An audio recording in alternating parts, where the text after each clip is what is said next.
Assalamu alaikum ji everyone. I hope everyone is fine. This is Saif Ahmed, your physics teacher, and I welcome you all to my YouTube channel Firecraft. So students, in our previous lecture, we have thoroughly discussed the concept of impulse, and now it's time to implement the concept of impulse on some practice question. So let's start from the practice question. A ball of mass 150 grams. That's mean you are given with a mass and you have to convert 150 gram into kilogram, and what you have to do is to divide 150 grams with 1000 and you get 0.15 kilograms. Okay, the ground with the speed of 10 meter per second. That means students, ये जो ball downward position में जा रही है अर्थ को hit करने, ground को hit करने, सो इसकी इनिशियल वेलोसिटी हो गई स्टूडेंट्स 10 मीटर पर second and bounces back with the speed of 7 metre पर सेकेंड.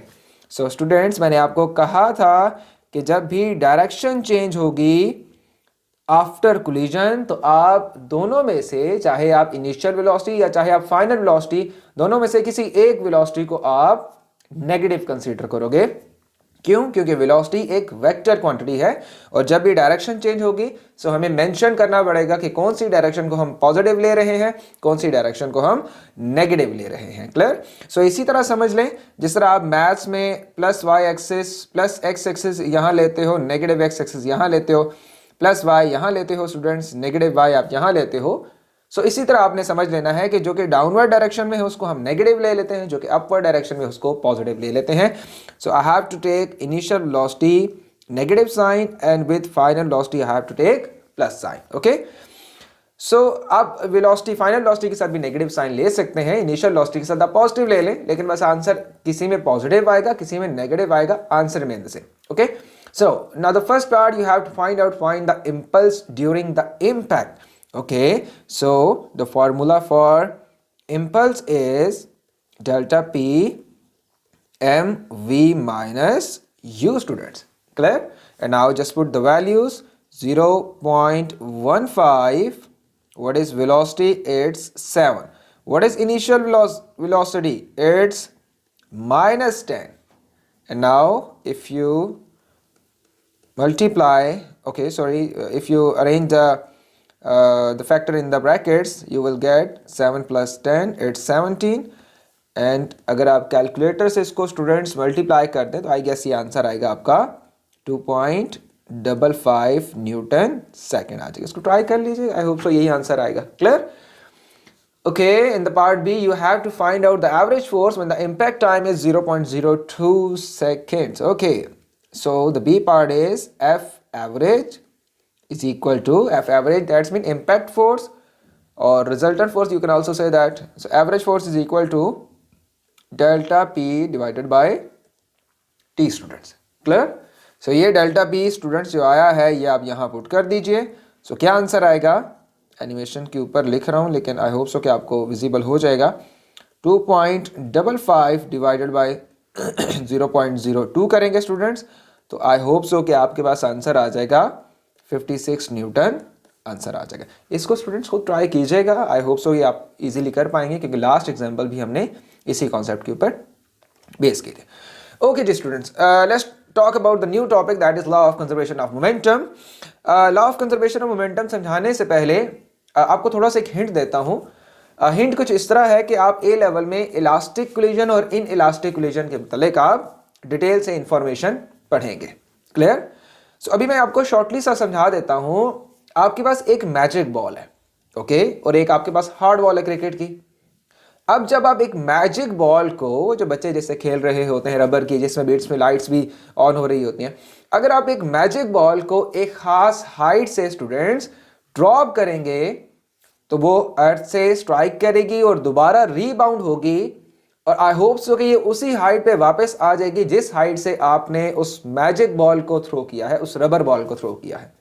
इसका मतलब है कि अगर उसने दोबारा वही पोजीशन रीगेन कर ली तो हम कह लेंगे कि हमारे पास जो काइनेटिक एनर्जी है वो कंजर्व रही है. कंजर्व मेरी मुराद यहाँ पे कि जितनी एनर्जी, जितनी काइनेटिक एनर्जी आपने उस पर थ्रो करने में लगाई है, जितनी काइनेटिक एनर्जी आपने दे के भेजी है, उतनी ही काइनेटिक एनर्जी आपको इन रिटर्न मिल रही है।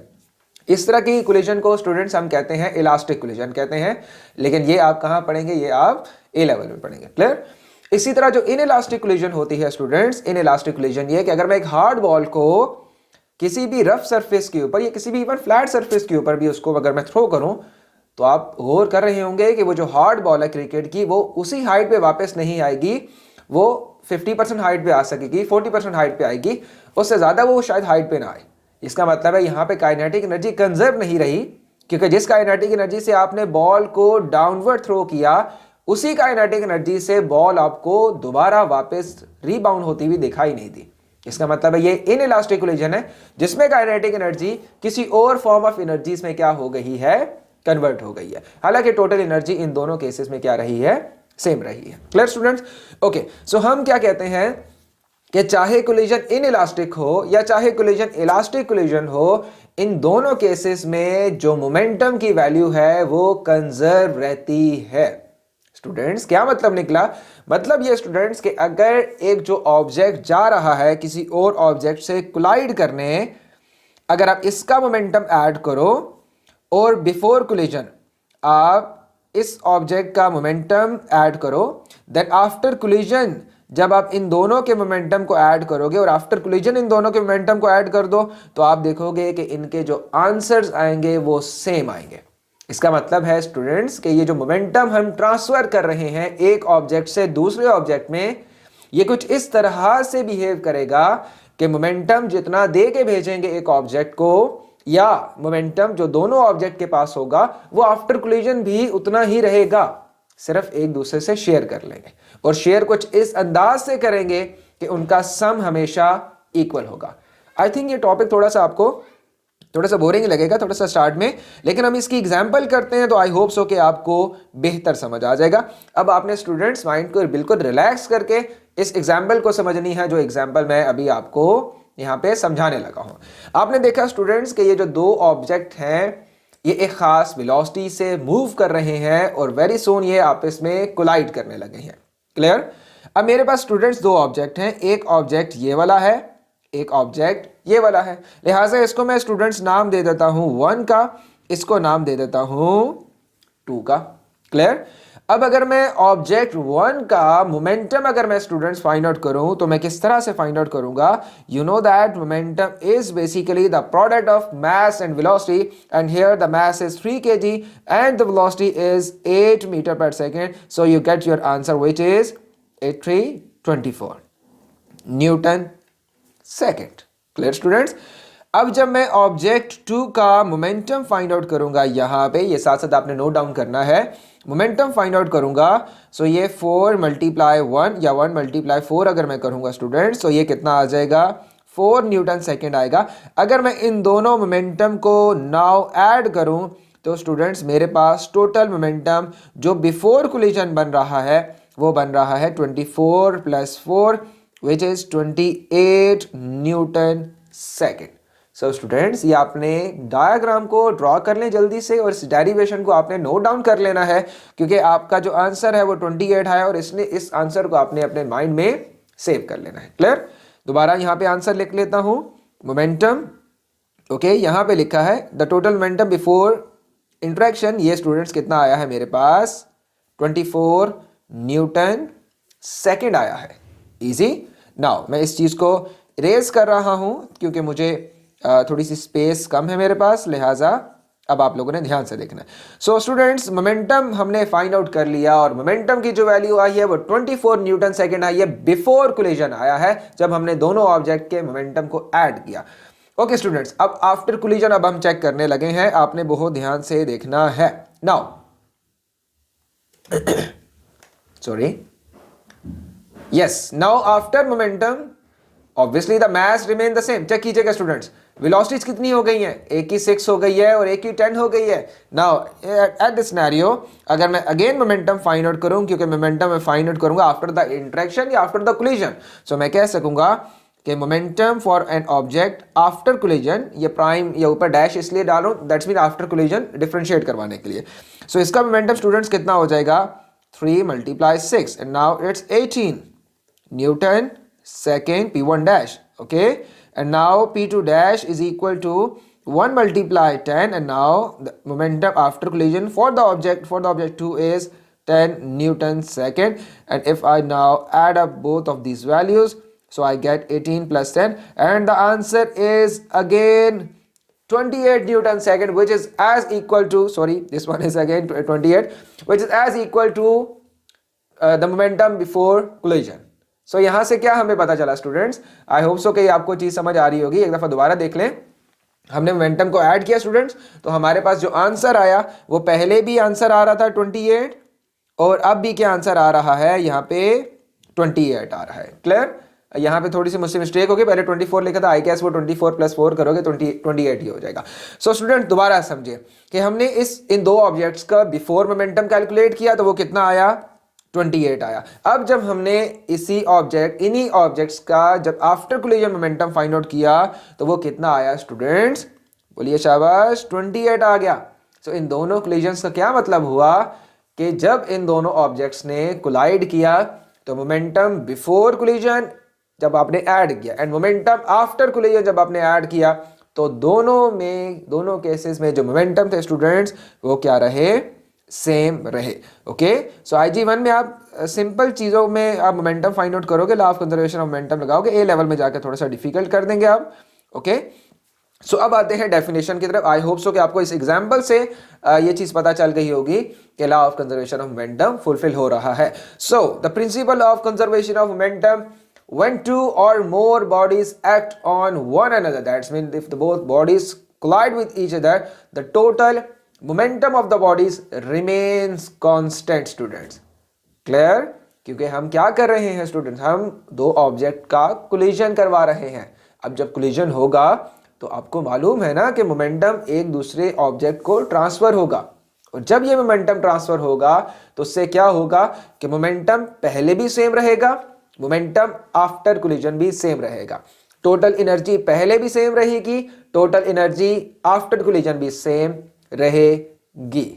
Easy, provided that no external forces act, that's mean कोई एक्सटर्नल फोर्स ना हो जो कि जानबूझ के मोमेंटम किसी ऑब्जेक्ट का इंक्रीज कर दे। आई होप सो कि ये चीज आपको समझ आ गई होगी। इसको एक दफा दोबारा देख लेते हैं। सो यहां देखिएगा students, momentum before and momentum after, momentum before momentum after. Okay, यहां देखिए ये आपके पास दो ऑब्जेक्ट हैं, this one and this one, ये आपस में कोलाइड करेंगे और आफ्टर कोलिजन एक इधर चला जाता है, एक इधर चला जाता है। इजी। सो अगेन हम इक्वेशन क्या बनाएंगे, m1 u1 plus m2 u2 is equal to m1 v1 plus m2 v2। It's simple. So start कहां से किया, मोमेंटम, ये मोमेंटम है फर्स्ट ऑब्जेक्ट का, इसका ये मोमेंटम है दूसरे ऑब्जेक्ट का। ओके, इसको u1 ले लें, यहाँ पे v1 लिखा है, आप v1 ले सकते हो, v1 डैश लिखा है, बस वो आपको डिफरेंशिएट करवा रहा है। सो हम ऑब्वियसली IG में u1 और u2 की फॉर्म में लिखते हैं। क्लियर? यहाँ पे स्टूडेंट्स क्या लिखा है, v1, यहाँ पे क्या लिखा है, v2। सो ये आप ये इक्वेशंस नोट डाउन कर लो। यहाँ पे आप लोगों ने स्टूडेंट्स बहुत ध्यान से देखना है, ये हमने जनरल इक्वेशन बनाई है। ओके, ठीक हो गया ना? लेकिन जब इसको P2 या P4 में हम सॉल्व करेंगे तो हम वेलोसिटीज की जो डायरेक्शन है उसको जरूर कंसीडर करेंगे। अगर दोनों ऑपोजिट होंगी तो हम नेगेटिव साइन लगाएंगे एक के साथ, अगर दोनों ऑपोजिट नहीं होंगी तो हम दोनों को पॉजिटिव लेंगे, सेम जैसे हमने इंपल्स में किया। क्लियर? सो बस आपने ये इक्वेशन यहाँ से याद करनी है और बिफोर कोलिजन आफ्टर कोलिजन का कॉन्सेप्ट आपने जहन में रखना है। ओके जी, इस केस में स्टूडेंट्स दो ऑब्जेक्ट हैं हमारे पास, एक का मास है 5 kg and the other one is 3 kg moving with velocity 8 and 4 respectively. Now after the collision the velocity became 5 and the velocity, and you have to find out the velocity of the blue ball which is represented with v. So आपने क्या find out करना है, आपने velocity find out करनी है। Okay जी, start करते हैं, आसान करते हैं हम चीज़ों को। मैं ये दो बॉल्स यहाँ से रिमूव कर देता हूँ ताकि मुझे इक्वेशंस लगाने में आसानी हो। नाउ लिसन प्लीज, स्टार्ट कर रहे हैं हम, इसका मोमेंटम फाइंड आउट कर लेते हैं। इसका स्टूडेंट मोमेंटम कितना होगा, इसको P1 कर लेता हूँ, आप डायरेक्ट भी कर लेना बाद में, ठीक है? जब अच्छी तरह अंडरस्टैंड हो जाए फिर आप डायरेक्ट किया करेंगे। इस तरह ये फॉर्मेलिटीज़ आपने पूरी नहीं करनी क्योंकि टाइम इतना नहीं होता। 4 × 3, okay, so 8 5 obviously 40 and 4 3 12। Okay, now for this P1 dash that's mean after collision, so 5 5 5 × 5 it's 25 Newton second. Units put कर लीजिएगा। And now for this momentum, P2 dash is equal to 3 multiply V. Now you have to add the momentum of the both bodies before the collision and now after the collision. So if you add both one, हम equation लगा लेते हैं proper ताकि आपको problem ना हो. P1 plus P2 is equal to P1 dash plus P2 dash. What is the value of P1? It's 40. What is the value of P2? It's 12. What is the value of P1 dash? It's 25. And now what is the value of P2 dash? It's 3V. And you have to find out the final velocity of the blue ball. Okay. So 12 plus 40 plus 12 students. यहाँ ही कर दूँ. Okay. So 52 minus 25 is equal to 3V. And अगर आप इसको solve करें 52 minus 25 divided by 3 करेंगे students, तो आपके पास ये कोई ना कोई वेलोसिटी आ जाएगी. किस ऑब्जेक्ट की आ जाएगी? इस ऑब्जेक्ट की आ जाएगी. क्लियर? ठीक है, इसको ट्राई कीजिएगा. आई होप सो ये आपको अंडरस्टैंड हो जाएगा. ओके, ये आप खुद ट्राई करें स्टूडेंट्स. बस मैंने यहाँ पे velocities I think so shuffle हो गई हैं. ये देखिएगा, यहाँ पे 8 है, यहाँ पे 5 है, यहाँ पे 6 है, यहाँ पे V है. ये आप खुद प्रैक्टिस करें.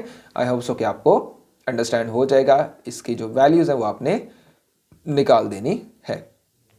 ओके, अच्छा यहाँ पे एक छोटा सा केस आपको समझाता चलूँ. यहाँ देखिएगा, अभी तो देखें इसमें डायरेक्शन आपको गिवन है कि दोनों वेलोसिटी इस डायरेक्शन में जा रही हैं. क्लियर? बाज़-औक़ात वो P2 में क्वेश्चन पूछ लेगा कि किस डायरेक्शन वेलोसिटी की आफ्टर कोलिजन डायरेक्शन क्या होगी. तो फिर आपने देखना है स्टूडेंट्स किस ऑब्जेक्ट की वेलोसिटी ज़्यादा है. So that's mean 8 is greater than 4. सो 8 की डायरेक्शन में, फॉरवर्ड डायरेक्शन में ऑब्जेक्ट आफ्टर कोलिजन जाएंगे. ठीक है, बस ये एक हिंट दे दिया ताकि बाद में प्रॉब्लम ना हो. ओके जी, ज़रूरी नहीं कि आपको मैथ्स और वेलोसिटी की फॉर्म में आपको वैल्यूज़ गिवन हो सकता है वो डायरेक्ट आपको मोमेंटम की फॉर्म में वैल्यूज़ गिवन कर दे. सो यहाँ पे मोमेंटम कितना है स्टूडेंट्स? P1. यहाँ पे कितना है? P2. यहाँ पे कितना है?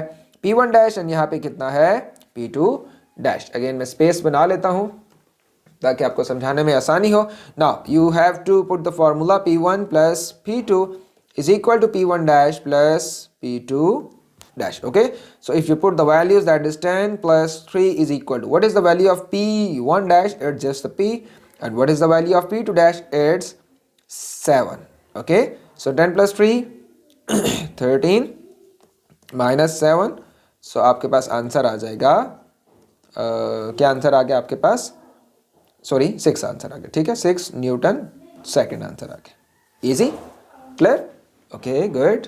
सो ये खुद ट्राई करेंगे आप स्टूडेंट्स और ये भी ट्राई कर लीजिएगा. आई होप सो ये हो जाएगा आपसे, इतना मुश्किल नहीं है. ये खुद ट्राई कीजिएगा स्टूडेंट. चलें इसको नेक्स्ट वीडियो में कर लेते हैं इंशाल्लाह. तो फिर हम साथ ही इसके P2 स्टार्ट करके एंड कर देते हैं. Okay, thank you so much. अल्लाह हाफिज़.